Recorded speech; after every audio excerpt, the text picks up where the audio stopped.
Oui, bonjour, bonjour, bonjour, bonsoir. Ça dépend de là où vous vous trouvez. Nous sommes lundi, le 3 octobre 2022. Comme vous le savez, je m'appelle Monga Watata. Alors, aujourd'hui, la plus grande nouvelle, la plus grosse nouvelle que nous avons aujourd'hui, normalement, on devait faire des briefings pour féliciter les communautés qui participent dans le programme PAI. Et vu l'urgence de la nouvelle, donc on a opté de prendre d'abord ça en premier. On va d'abord, c'est pas compliqué. Le professeur Nicholas Kokalis, il est aujourd'hui à l'université de Stanford Engineering Computer Science pour parler du projet Pi. Et mes chers amis, quand vous voyez ces genres de nouvelles, c'est-à-dire c'est vraiment une nouvelle importante, très important à l'université, là où il enseigne, à l'université où il y a les ingénieurs sont formés, à l'université où on peut parler de tout, de ce qui est comme changement à travers donc le monde sur le plan technologique, euh, les ordinateurs, qu'est-ce que vous voulez, la science et de l'information. Il va parler là, il est là, il est le fondateur de Pi. Et puis, ça va être à 17h, de 17h à 18h. Donc, voilà la nouvelle la plus importante. Attendez-vous à des changements importants de ce qu'il va annoncer. Pas les changements au niveau des PI, c'est les changements qui se préparent par rapport au système monétaire. Donc, si vous n'avez pas encore eu l'information, donc évidemment, après cette annonce-là, disons après, c'est cette conférence qui est vraiment attendue partout à travers le monde. Donc, vous aurez des nouvelles. Et bon, pour ceux qui connaissent déjà la crypto-monnaie, c'est une très, très, très, très bonne nouvelle. Donc, on parle là, as a strong, long believer of the technical, financial, and the social potential of a cryptocurrency.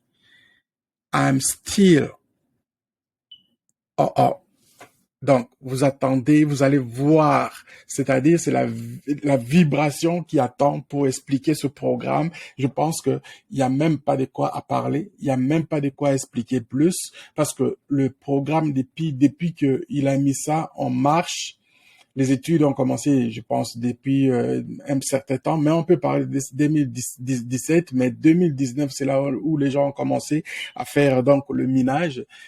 Transformer votre téléphone à une source de revenus en faisant juste donc en installant juste l'application, et de là vous allez avoir tout ce que vous avez besoin, c'est-à-dire que l'application va faire le travail pour vous.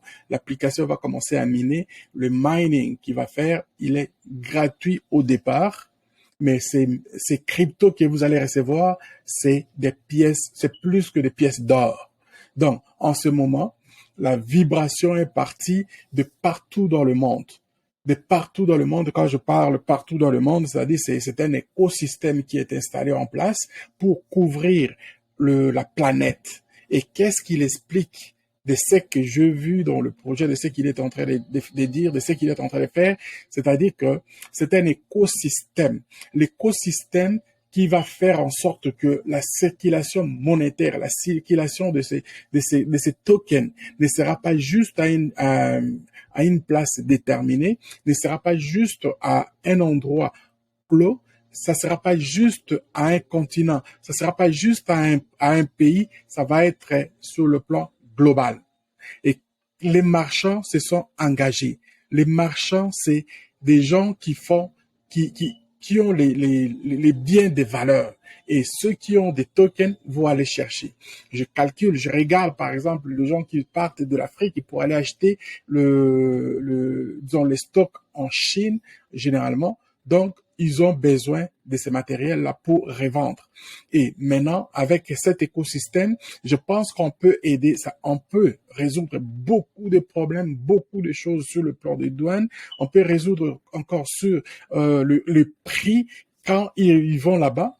Ils viennent pas pour vendre au prix qu'ils ont acheté là-bas. Ils doublent, ils triplent, ils vendent même 10 fois plus que le prix pour couvrir leurs frais. Alors ces gens-là, ils perdent aussi les temps qu'ils sont à l'étranger pour vivre là-bas, pour payer des gens qui les beaucoup, c'est-à-dire comme même des translates, des traducteurs qui les aident à aller magasiner, qui les aident à trouver le produit. Aujourd'hui, ils ont trouvé ce problème avec le PI. Nous sommes à mesure de prendre, c'est-à-dire les, les entreprises chinoises qui essayent d'évacuer leurs marchandises, les manufactures qui essayent de vendre leurs produits pour qu'ils fabriquent encore plus, c'est-à-dire nous sommes devant une situation où on peut s'accommoder, on peut s'aider, on peut développer notre commerce, nos industries qui dorment. C'est-à-dire, on peut le réveiller.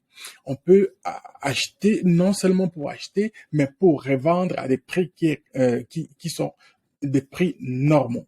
Les prix de façon pour aider les gens, même les pauvres, à avoir ne fût-ce qu'un minimum. Donc, voilà un peu la circulation monétaire là où elle trouve un créneau pour commencer à aider les pauvres partout où ils se trouvent dans le monde. Donc, le monde est devenu comme un petit village. L'échange de biens, des marchandises, de la monnaie qui n'est pas fiduciaire, la monnaie qui est gardée dans une banque, dans un édifice ou bien contrôlée par une personne particulière ou bien un groupe d'individus particuliers. Non, c'est une monnaie qui est décentralisée. Une monnaie qui est ouverte au public, une monnaie qui a une puissance incroyable. Imaginez aujourd'hui, vous faites par exemple, vous commencez à faire les minages aujourd'hui, les minages que vous allez faire dans votre téléphone, il est pratiquement comme gratuit. Il n'y a pas d'économie, il n'y a pas de consommation d'énergie, il n'y a pas autre chose que vous allez faire que laisser une fois par jour, vous réveillez votre téléphone pour commencer à miner. Et de ça, vous allez, et ça devient votre bien, ça devient votre ressource financière. Donc, un seul pi, écoutez bien, un seul pi selon les consensus de tout le monde qui participe, plus de 35 millions de personnes. Donc, ils ont dit le pi va valoir 314 159 $. Si vous avez un seul pi, c'est-à-dire vous avez plus de 300 000 $. Et les 300 000 $, c'est pour la consommation de tout ce qui est dans l'écosystème.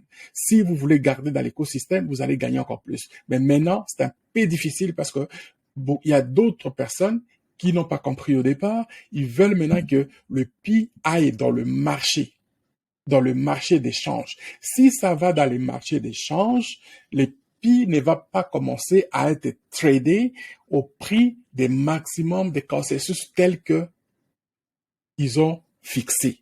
Nous avons fixé plutôt, parce que moi, je fais partie des consensus. Donc, en ce moment-là, qui vont gagner?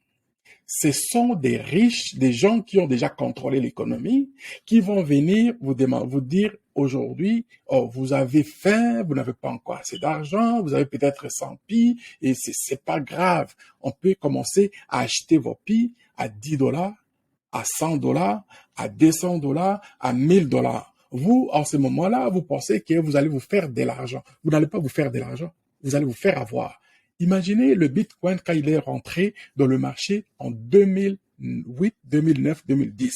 Il avait que 5 centimes, 5 sous, et ces 5 sous, aujourd'hui, sont rendus à plus de 20 000 $.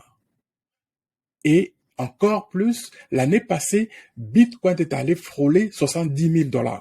Donc, vous voyez un peu la fluctuation, les hauts et les bas, c'est-à-dire le Bitcoin n'a pas les sous-bassements. Le Bitcoin n'a pas un écosystème pour contrôler, pour surveiller la hausse et la baisse. Par contre, le professeur, il a aussi participé dans le projet de Bitcoin. Il a écrit quelque chose. Je rentrerai pas dans les détails dans ces petites vidéos que je suis en train de faire.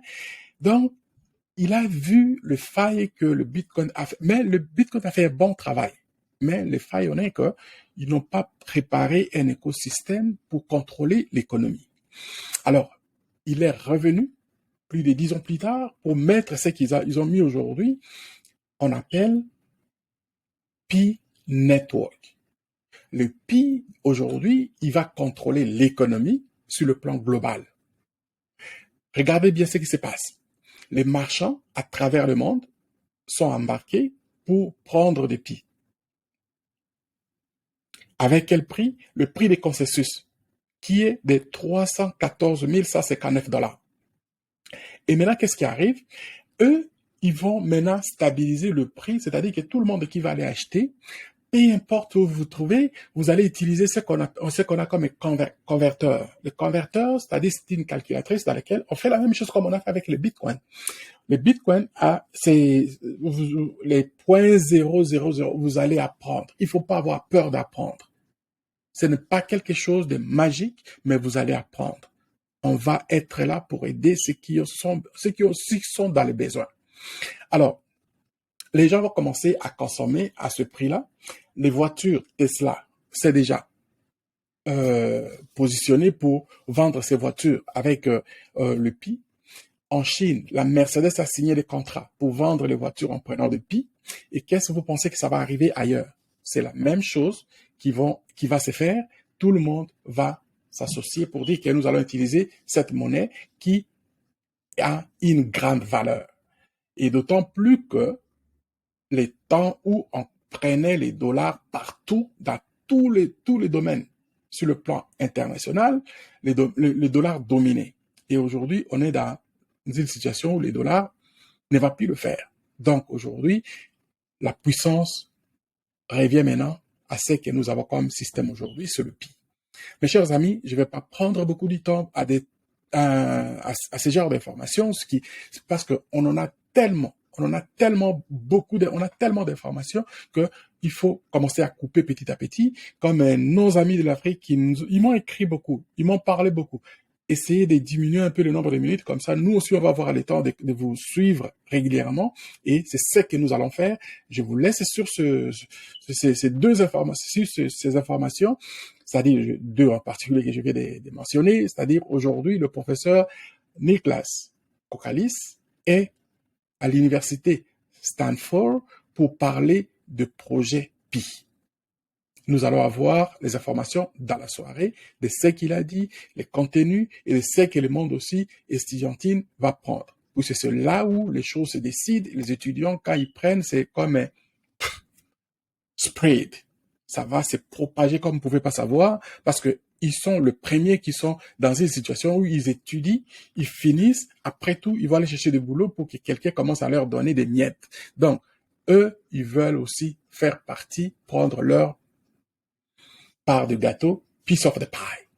Et voilà ce que nous avions comme information aujourd'hui. Et gardez bien au courant de la journée, nous avons encore d'autres nouvelles que nous allons ajouter s'il faut. Et puis demain, on va passer à ce qu'on va essayer de donner un peu de nouvelles, analyser un petit peu ce qu'il va avoir comme conférence de ce soir. À vous, mon gawatat. Thank you.